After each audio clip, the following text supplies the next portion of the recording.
அனைவருக்கும் வணக்கம். என் பேர் சாவித்ரி பிரபு. நான் இப்போ அறுசுவைகள் பற்றி பேச போகிறேன். உங்களுக்கு அறுசுவைகள் பற்றி தெரியுமா? இனிப்பு, கசப்பு, புளிப்பு, உவர்ப்பு, காரப்பு, துவர்ப்பு. நான் எல்லாருக்கும் பிடிச்சது சுவை பற்றி இப்போ பேச போகிறேன். இனிப்புனா நல்லா இருக்கும். யாருக்கெல்லாம் லட்டு பிடிக்கும் கை தூக்குங்க. யாருக்கெல்லாம் கரும்பு பிடிக்கும் கை தூக்குங்க. யாருக்கெல்லாம் பொங்கல் பிடிக்கும் கை தூக்குங்க. எல்லாருக்கும் பிடிக்கும். அதுதான்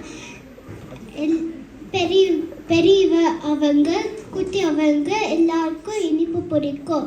நான் இப்போ உவர்ப்பு பற்றி பேச போகிறேன். உவர்ப்புனா உப்பு. நீ உப்பு போட்டு மாற்றினா சுவைய சாப்பாடில் நல்லா இருக்க மாட்டோம். ஆனால் நீ உப்பு சாப்பாடில் போட்டுனா நீ நல்லா சுவையாக இருப்போம். இப்போது நான் பேச போகிறது புளிப்பு. புளிப்பு இருக்குன்னா ஆரஞ்சில் இருக்குது, எலுமிச்சையில் இருக்குது, புளியில் இருக்குது, அப்புறம் மாங்காயில் இருக்குது. அதெல்லாம் புளிப்பில் இருக்குது. இப்போ நான் பேச போகிறது கார்ப்பு.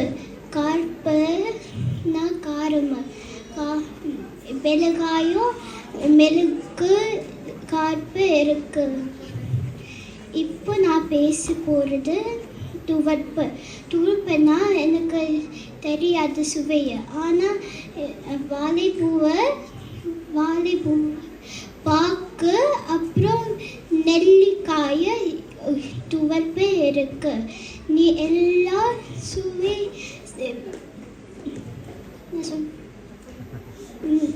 இப்போ நான் பேச போகிறது கசப்புலாம் பாவக்காய் இருக்கு. எனக்கு பாவக்காயே பிடிக்காது, ஆனால் அம்மாவுக்கு பிடிக்கும். நான் அம்மா மாதிரி பெரிய பொண்ணாயிட்டு நான் பாவக்காய் சாப்பிடுவேன். ஆனால் இப்போ சாப்பிட மாட்டேன். ஏன்னா எனக்கு ரொம்ப கசப்பாக இருக்குது பாவக்காய். நம்ம எல்லாம் சுவையில் பொங்கலில் சாப்பிட்டேன்னா நம்ம ஆரோக்கியமாக இருப்போம். இனிய பொங்கல் நல்வாழ்த்துக்கள். நன்றி, வணக்கம். நன்றி சாவித்ரி.